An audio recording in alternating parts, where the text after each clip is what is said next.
புறஜாதியாருக்கு ரட்சிப்பு. புறஜாதியாரும் தேவ வசனத்தை ஏற்றுக்கொண்டார்கள் என்று யூதேயாவில் இருக்கிற அப்போஸ்தலரும் சகோதரரும் கேள்விப்பட்டார்கள்.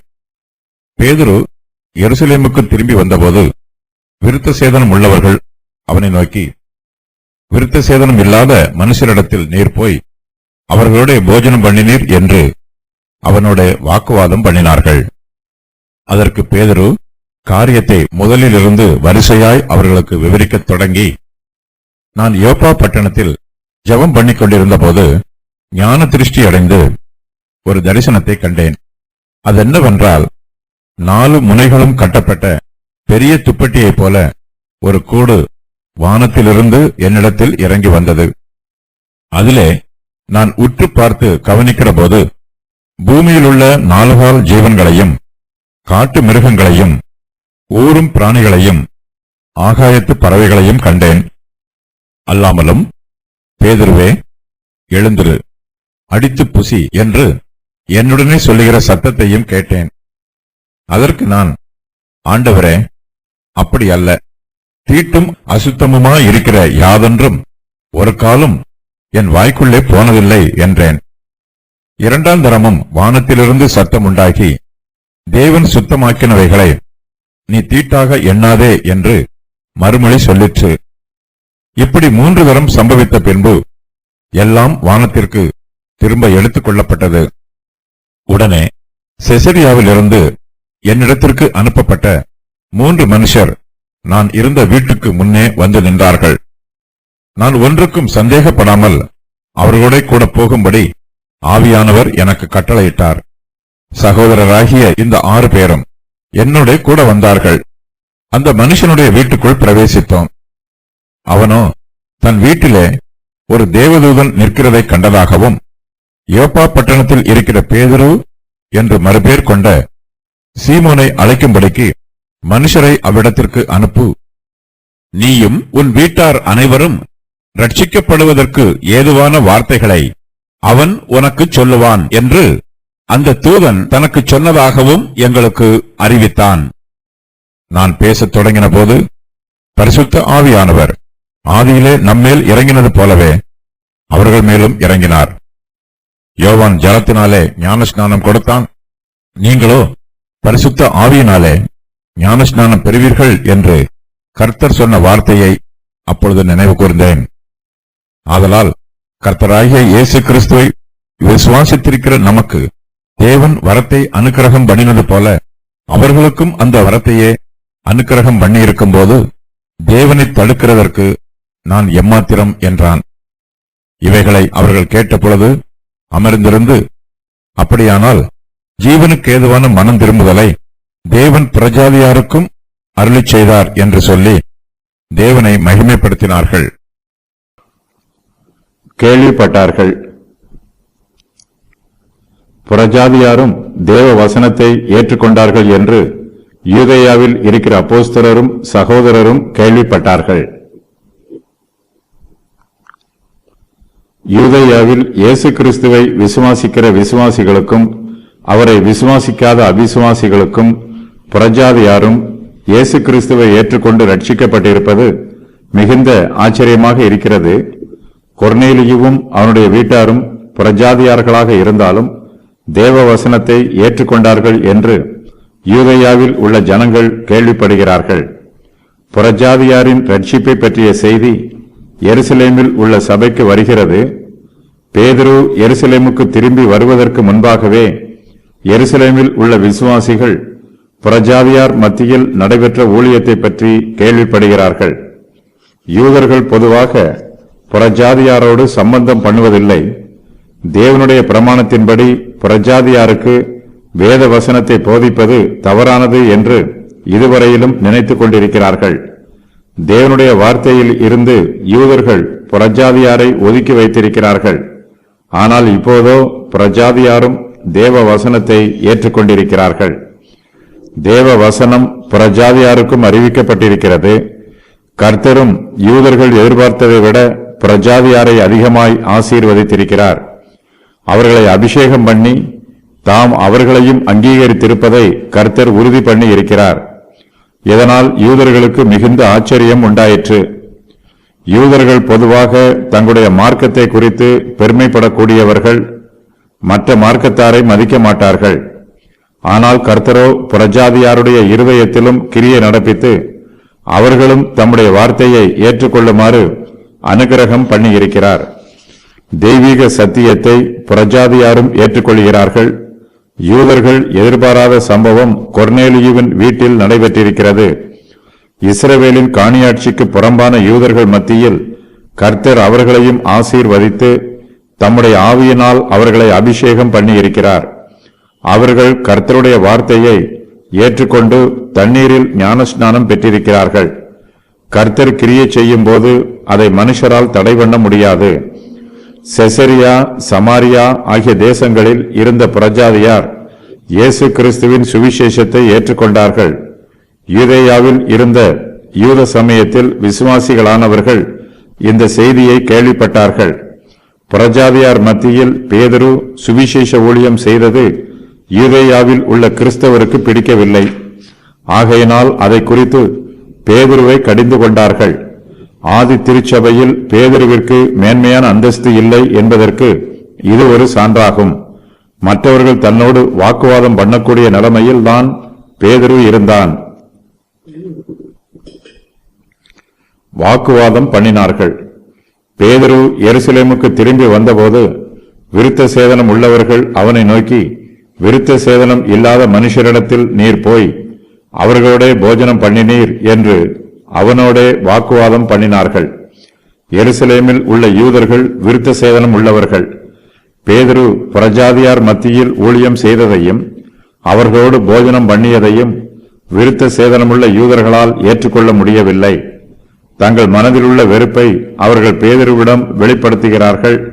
விருத்த சேதனம் இல்லாத மனுஷரிடத்தில் நீர் போய் அவர்களோட போஜனம் பண்ணினீர் என்று விருத்த சேதனம் உள்ள யூதர்கள் பேதுருவோடு வாக்குவாதம் பண்ணுகிறார்கள். பேதுரு தன்னையும் தீட்டுப்படுத்திக் கொண்டான் என்றும் அப்போஸ்தல ஊழியத்தின் மேன்மைக்கு களங்கம் விளைவித்து விட்டான் என்றும் அவன் மீது குற்றம் சுமத்துகிறார்கள்.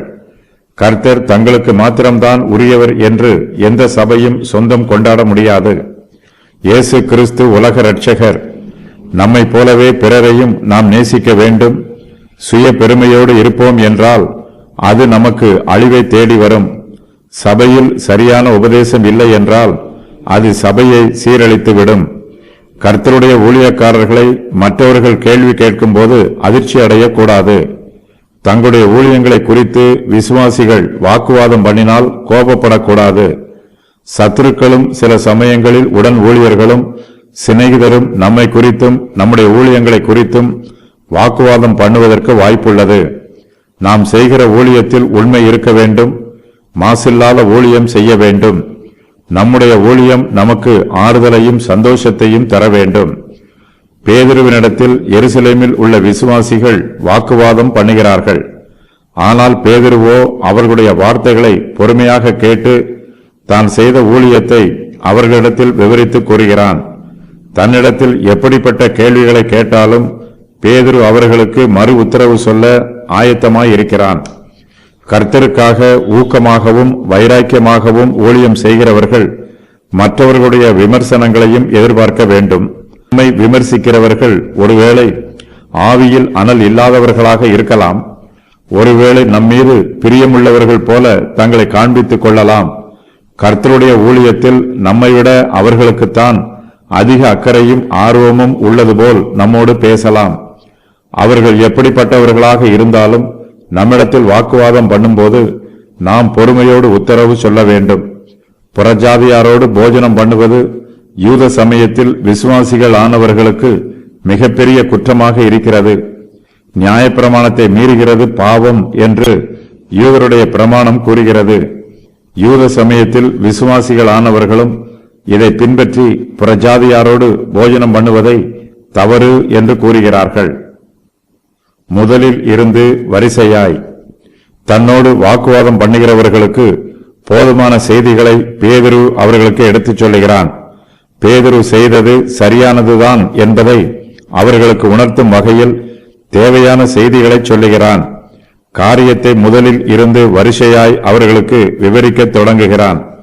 ஒவ்வொன்றையும் வரிசையாக விவரித்துச் சொன்னால் தன்னோடு விவாதம் பண்ணுகிறவர்கள் புறஜாதியார் மத்தியில் நடைபெற்ற சம்பவங்களை புரிந்து கொள்வார்கள் என்று எதிர்பார்க்கிறான். நாமும் மற்றவர்களிடம் விவாதம் பண்ணும்போது திறந்த மனதோடு பேச வேண்டும். நம்முடைய விவாதத்திற்கு ஏற்ற பதில் கிடைக்கும்போது அதை ஏற்றுக்கொள்ள வேண்டும். விவாதம் பண்ணி ஒருவரை கவிழ்த்து போட வேண்டும் என்பது நம்முடைய நோக்கமாக இருக்கக்கூடாது. விவாதத்தின் மூலமாக தெளிவு உண்டாக வேண்டும். இரு சாராரும் ஆசீர்வதிக்கப்பட வேண்டும். பேதுரு அவர்களுடைய விவாதத்தை கேட்கும் போதே அவர்களுடைய வார்த்தைக்கு மதிப்பு கொடுக்கிறான். அவர்கள் தன்னிடத்தில் இந்த சம்பவத்தை பற்றி விவாதிப்பது சரியானதுதான் என்று அங்கீகரிக்கிறான். புறஜாதியாரை குறித்து தன்னுடைய உள்ளத்தில் ஏற்பட்ட மாற்றத்தை அவர்களுக்கு பக்குவமாக எடுத்துச் சொல்ல ஆயத்தமாயிருக்கிறான். பேதுருவும் அவர்களைப் போலவே விருத்த சேதனம் உள்ளவன். யூத மார்க்கத்து பாரம்பரிய பழக்க வழக்கங்கள் அவனிடத்திலும் உண்டு. ஆனால் கர்த்தர் அவனுடைய சுபாவத்தை மாற்றியிருக்கிறார். பேதுருவோடு விவாதம் பண்ணுகிற விருத்த சேதனம் உள்ளவர்களோடு கர்த்தர் பேசினால் அவர்களுடைய உள்ளத்திலும் மாற்றம் உண்டாகும். அவர்களுக்குள் அப்படிப்பட்ட மாற்றத்தை பேதுரு எதிர்பார்க்கிறான். அது அவர்களுக்குள் உண்டாக வேண்டும் என்று விரும்புகிறான். யூதருடைய பிரமாணத்தில் சில பிராணிகள் அசுத்தமானது என்றும் தீட்டானது என்றும் புசிப்பதற்கு விலக்கப்பட்டிருக்கிறது. யூத மார்க்கத்தின் பிரகாரம் அங்கீகரிக்கப்பட்ட மிருகங்களை மாத்திரமே யூதர்கள் புசிக்கலாம். இது யூதருடைய சடங்காச்சார பிரமாணம். கர்த்தர் இந்த பிரிவினையை அகற்றி போட சித்தமுள்ளவராக இருக்கிறார். பேதுருவுக்கு ஒரு தரிசனத்தை காண்பித்து கர்த்தர் சுத்தமாக்கினவைகளை அவன் தீட்டாக எண்ணக்கூடாது என்று அவனுடைய உள்ளத்தில் உணர்த்துகிறார். பேதுரு தான் கண்ட தரிசனத்தை அப்போஸ்தலர் 11:5, 6 ஆகிய வசனங்களில் விவரித்து கூறுகிறான். இந்த தரிசனம் ஏற்கனவே அப்போஸ்தலர் 10:9 வசனம் முதல் ஏற்கனவே விவரிக்கப்பட்டிருக்கிறது. அப்போஸ்தலர் 10:11 வசனத்தில் அந்த தரிசனத்தை பற்றி சொல்லப்படும் போது ஒரு விதமான கூடு தன்னிடத்தில் இறங்கி தரையில் விடப்பட்டிருக்கிறது என்று எழுதப்பட்டிருக்கிறது. பேதுரு இந்த தரிசனத்தை பற்றி சொல்லும்போது அப்போஸ்தலர் 11:5 வசனத்தில் ஒரு கூடு வானத்தில் இருந்து என்னிடத்தில் இறங்கி வந்தது என்று கூறுகிறான். தரையில் விடப்பட்டிருக்கிற கூடு இப்போது தரிசனத்தில் இறங்கி வந்ததாக கூறுகிறான். பொதுவாக தரைக்கு வந்தது தனக்காகவே வந்ததாக பேதுரு விவரிக்கிறான். கர்த்தர் நமக்கு பொதுவாக காண்பிக்கும் தரிசனங்களை நமக்கென்று விசுவாசத்தினால் சொந்தமாக்கிக் கொள்ள வேண்டும். வானத்தில் இருந்து தன்னிடத்தில் இறங்கி வந்த கூட்டை பேதுரு உற்று பார்த்து கவனிக்கிறான். தேவன் நமக்கு தெய்வீக சத்தியங்களை வெளிப்படுத்தும் போது நம்முடைய கவனத்தை அதன் மீது ஒருநிலைப்படுத்த வேண்டும். அதை உற்று பார்த்து கவனிக்க வேண்டும். அந்த கூட்டில் பலவிதமான மிருகங்களும் ஊரும் பிராணிகளும் ஆகாயத்து பறவைகளும் இருந்தது. யூதருடைய பிரமாணத்தின்படி இவையெல்லாம் தீட்டும் அசுத்தமும் ஆனவை. ஆனால் கர்த்தரோ அவற்றை அடித்து புசிக்குமாறு கூறுகிறார். பேதுரு இதுவரையிலும் இவற்றை தீட்டானது என்றும் அசுத்தமானது என்றும் நினைத்து இவற்றில் ஒன்றையும் ஒரு காலம் புசித்ததில்லை. ஆனால் கர்த்தரோ இவற்றை அடித்து புசிக்குமாறு அவனிடத்தில் கூறுகிறார். பேதுருவின் உள்ளத்தில் அந்த மிருகங்களையும் ஊரும் பிராணிகளையும் பறவைகளையும் குறித்து ஏற்கனவே சில பிரமாணங்கள் இருக்கிறது. இது யூதருடைய பாரம்பரியத்தின் பிரகாரமாக உண்டான பிரமாணம். தன்னுடைய உள்ளத்தில் உள்ளதை பேதுரு தேவனிடத்தில் மறைக்காமல் சொல்லுகிறான். ஆண்டவரே, அப்படி அல்ல என்று கர்த்தர் சொன்ன வார்த்தைக்கு மறுப்பு சொல்லிவிடுகிறான். தான் மறுப்பதற்கான காரணத்தையும் தீட்டும் அசுத்தமுமாய் இருக்கிற யாதொன்றும் ஒரு காலம் என் வாய்க்குள்ளே போனதில்லை என்று சொல்லுகிறான். பேதுரு சொல்லுவது கர்த்தருக்கு தெரியும். ஆனாலும் கர்த்தர் அவனுடைய உள்ளத்தில் ஒரு மாற்றத்தை உண்டாக்க விரும்புகிறார். அவனிடத்தில் தேவன் சுத்தமாக்கினவைகளை நீ தீட்டாக எண்ணாதே என்று சொல்லிவிடுகிறார். கூட்டில் உள்ள மிருகங்கள், ஊரும் பிராணிகள், பறவைகள் எல்லாம் பேதுருவுக்கு இதுவரையிலும் தீட்டும் அசுத்தமுமானவை. இந்த மிருகங்களைப் போலவே பிரஜாதியாரும் பேதுருவுக்கு தீட்டும் அசுத்தமுமானவர்கள். இதுவரையிலும் பேதுரு அவர்களோடு புசித்ததில்லை. அவர்கள் தீட்டானவர்கள் என்று நினைத்து அவர்கள் மத்தியில் பேதுரு ஊழியம் செய்யவில்லை. ஆனால் கர்த்தரோ பேதுருவினிடத்தில் ஒரு சத்தியத்தை சொல்லுகிறார். பேதுரு தீட்டாக எண்ணியதை கர்த்தர் சுத்தமாக்கி இருக்கிறார். கர்த்தர் சுத்தமாக்கினவைகளை பேதுரு இனிமேல் தீட்டாக எண்ணக்கூடாது. பேதுரு இதுவரையிலும் புறஜாதியாரை தீட்டானவர்களாக எண்ணினான். பேதுரு தீட்டாக எண்ணினவர்களை கர்த்தர் இப்போது சுத்தமாக்கி இருக்கிறார். கர்த்தர் சுத்தமாக்கினவர்களை பேதுரு இனிமேல் தீட்டாக எண்ணக்கூடாது. கர்த்தர் பேதுருவின் உள்ளத்தில் மாற்றத்தை உண்டு பண்ணுகிறார். பேதுரு அந்த மாற்றத்திற்கு அதற்கு மேல் எதிர்த்து நிற்கவில்லை. தன்னுடைய உள்ளத்தில் ஏற்பட்ட மாற்றத்திற்காக விருத்த சேதனமுள்ள யூதர்கள் தன்னை குற்றப்படுத்தக்கூடாது என்று பேதுரு அவர்களுக்கு எடுத்துச் சொல்லுகிறான். கர்த்தர் ஒரு மாற்றத்தை உண்டு பண்ணும்போது நாம் அந்த மாற்றத்தை ஏற்றுக்கொள்ள வேண்டும். தன்னுடைய சுய யோசனையினால் இந்த மாற்றம் உண்டாகவில்லை என்பதை பேதுரு உறுதி பண்ணுகிறான். தான் அசந்திருக்கும் போது இப்படிப்பட்ட தரிசனம் உண்டாகி தான் வஞ்சிக்கப்பட்டு விட்டதாக யாரும் நினைத்துவிடக் கூடாது என்பதிலும் பேதுரு உறுதியாக இருக்கிறான். இந்த தரிசனம் 3 தரம் சம்பவித்தது. அதன் பின்பு எல்லாம் வானத்திற்கு திரும்ப எடுத்துக் கொள்ளப்பட்டது. தேவன் சுத்தமாக்கினவைகளை மனுஷன் தீட்டாக எண்ணக்கூடாது என்னும் சத்தியம் மிகவும் முக்கியமானது. ஆகையினால் கர்த்தர் இந்த தரிசனத்தை அவனுக்கு 3 முறை திரும்ப திரும்ப கொடுக்கிறார். ஒரே காரியத்தை 3 முறை சொல்லி உறுதி பண்ணுகிறார். பேதுரு காண்பது தேவனுடைய தரிசனம் என்பதை கர்த்தர் உறுதி பண்ணுகிறார். பேதுரு கண்ட தரிசனம் காற்றில் மறைந்து போகவில்லை. அவன் கண்டது எல்லாம் வானத்திற்கு திரும்ப எடுத்துக் கொள்ளப்படுகிறது. வானத்தில் இருந்து இறங்கி வந்த கூடு திரும்பவும் வானத்திற்கே எடுத்துக் கொள்ளப்படுகிறது. ஆவியானவர் கட்டளையிட்டார். கொர்நேலியு 3 மனிதரை பேதுருவிடம் அனுப்பினான். ஒன்றுக்கும் சந்தேகப்படாமல் அவர்களோட கூட போகும்படி பரிசுத்த ஆவியானவர் பேதுருவுக்கு கட்டளை கொடுக்கிறார். பேதுரு தன் சுய விருப்பத்தினாலோ சுய சித்தத்தினாலோ கொர்நேலியுவின் வீட்டுக்கு போகவில்லை. பரிசுத்த ஆவியானவரே அங்கு போகுமாறு அவனை வழிநடத்துகிறார். செசரியாவில் இருந்து வந்த 3 மனுஷர் தன்னிடத்தில் வந்த வேளையையும் பேதுரு குறிப்பிடுகிறான். தரிசனம் கண்டு முடித்த உடனேயே அவர்கள் பேதுருவிடத்தில் வருகிறார்கள். அவர்கள் வந்தது ஏற்ற சமயமாக இருந்தாலும் பேதுரு சந்தேகப்படாமல் அவர்களோடு போக வேண்டும் என்பதை பரிசுத்த ஆவியானவரும் அவனுக்கு சொல்லி கட்டளையிடுகிறார். எந்தவித தயக்கமும் காண்பிக்காமல், புறஜாதியாரை அருவருக்காமல், மறுப்பு எதுவும் சொல்லாமல் பேதுரு அவர்களோடு போக வேண்டும். பேதுரு அவர்களோடு போகும்போது தன்னோடு 6 விசுவாசிகளை கூட்டிக் கொண்டு போகிறான்.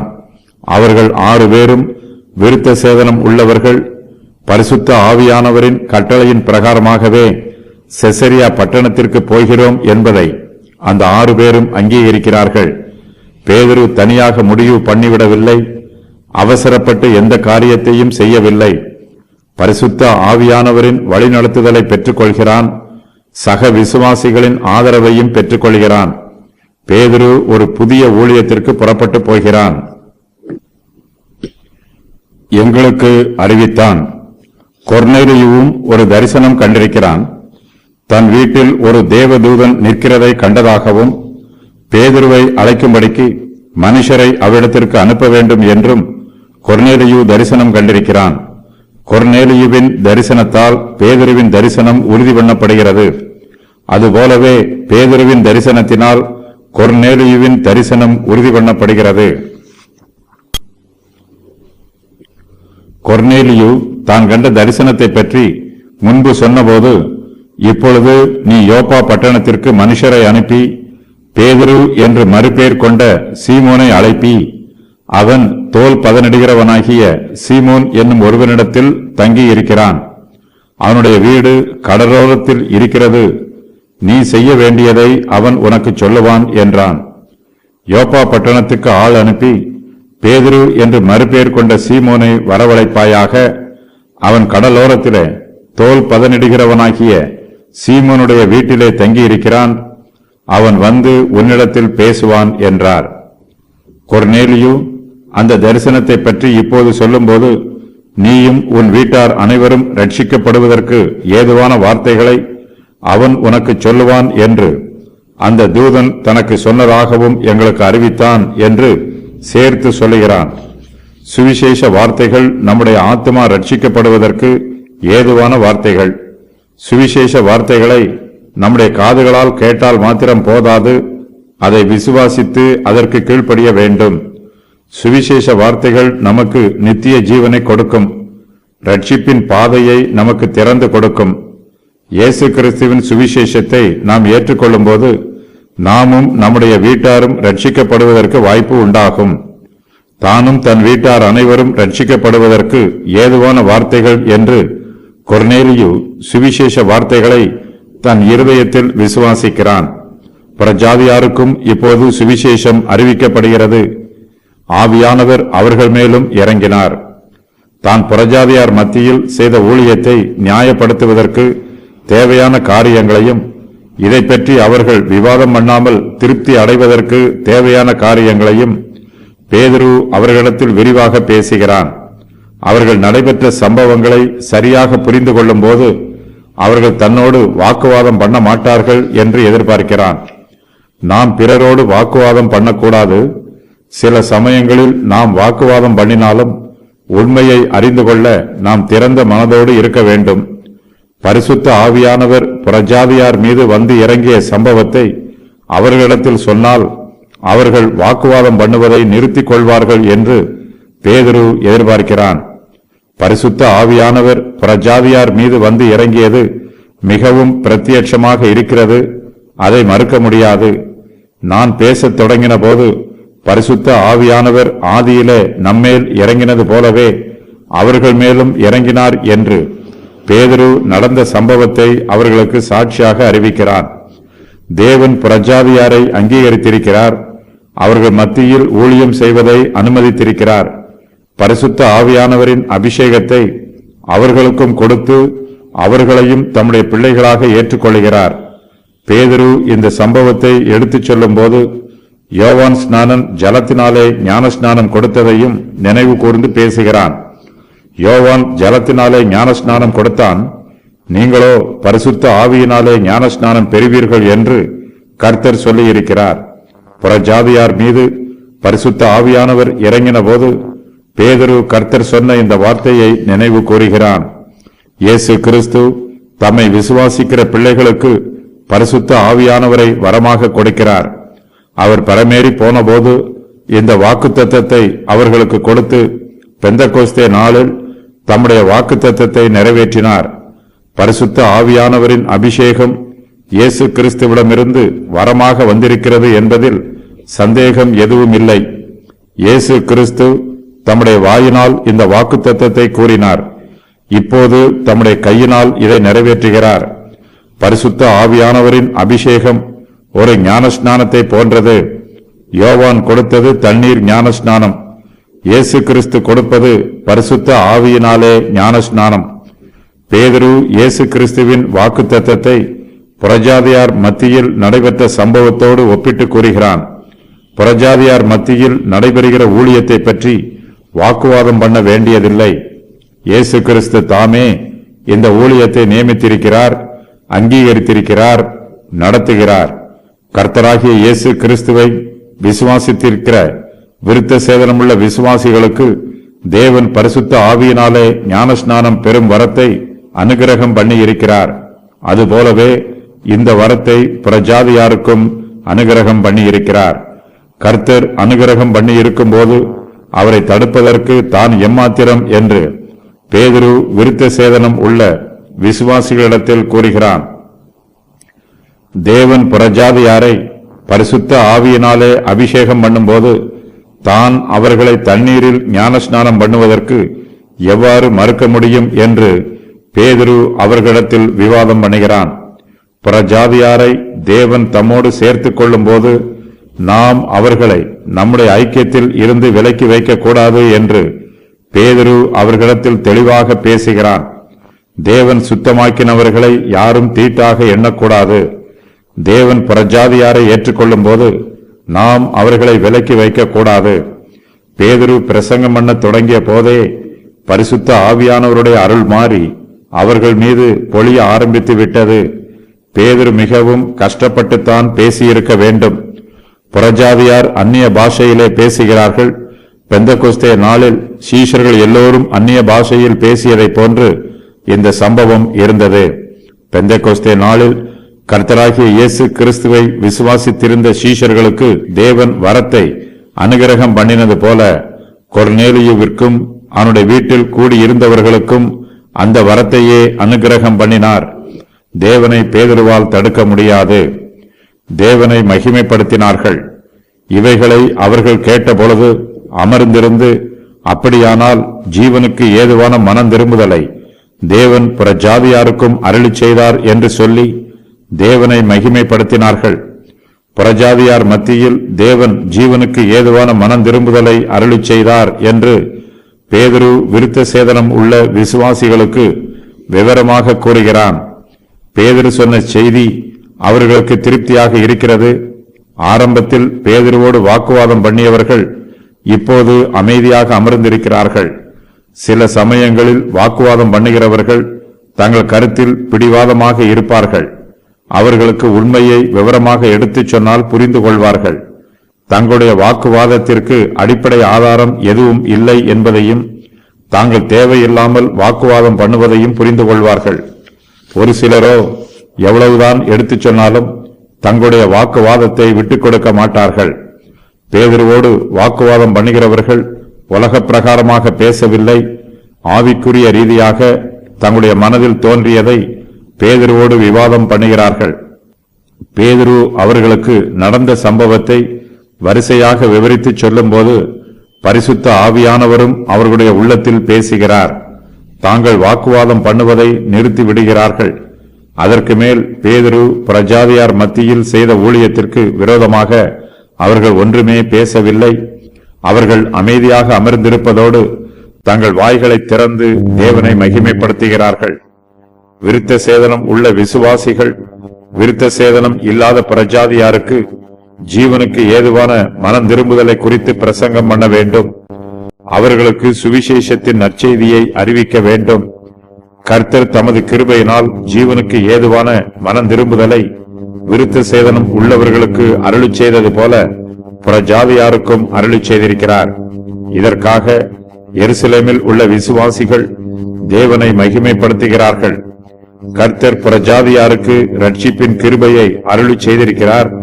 அவர்கள் மீது பரிசுத்த ஆவியானவரின் அருள் மாரியை ஊற்றியிருக்கிறார். அவர்களுடைய பாவத்தை குறித்து அவர்களுக்கு உணர்த்தி இருக்கிறார். அதே சமயத்தில் இயேசு கிறிஸ்துவை அவர்களுக்கு வெளிப்படுத்தி கிறிஸ்துவில் அவர்களுக்கு சந்தோஷத்தையும் காண்பித்திருக்கிறார்.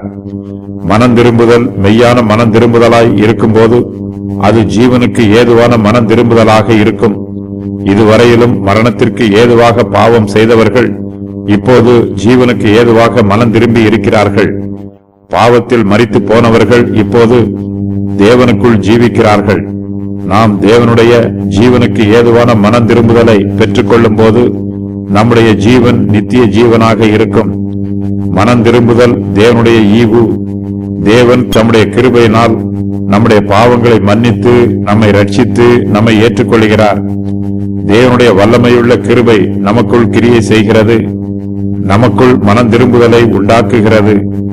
தேவன் எங்கெல்லாம் தம்முடைய ஜீவனை கொடுக்க திட்டமிடுகிறாரோ அங்கெல்லாம் அவர் மனம் திரும்புதலை கொடுக்கிறார். இஸ்ரவேலுக்கு மனம் திரும்புதலையும் பாவ மன்னிப்பையும் அருளுகிறதற்காக அவரை அதிபதியாகவும் இரட்சகராகவும் தமது வலது கரத்தினாலே உயர்த்தினார். இஸ்ரவேலுக்கு மாத்திரமல்ல, பிற ஜாதியாருக்கும் இதை அருளுகிறதற்காக தேவன் அவரை உயர்த்தி இருக்கிறார். புறஜாதியார் ரட்சிக்கப்படுகிறார்கள். பரிசுத்த ஆவியானவரின் அபிஷேகம் அவர்களுக்கும் அருளப்படுகிறது. யூத சமயத்தில் விசுவாசிகள் ஆனவர்களுக்கு இந்த சம்பவம் முதலில் பிடிக்கவில்லை. பேதுரு நடந்த காரியங்களை விவரித்து கூறிய பின்பு எருசலேமில் உள்ள அப்போஸ்தலரும் யூத சமயத்தில் விசுவாசிகள் ஆனவர்களும் அமைதல் அடைந்து தேவனை மகிமைப்படுத்தினார்கள். புறஜாதி கிறிஸ்தவர்கள் மீது அவர்களுக்கு இருந்த கோபம் தணிந்து போயிற்று. யூதருக்கும் புறஜாதியாருக்கும் சுவிசேஷ செய்தியை பிரசங்கம் பண்ண வேண்டும் என்று தீர்மானம் பண்ணுகிறார்கள். தேவனுடைய சித்தத்திற்கு தங்களை ஒப்புக் கொடுக்கிறார்கள். கொர்நேலியு யூத மார்க்கத்தில் சேரவில்லை. அவன் இயேசு கிறிஸ்துவில் விசுவாசம் வைத்து கிறிஸ்தவ மார்க்கத்தை ஏற்றுக்கொள்கிறான்.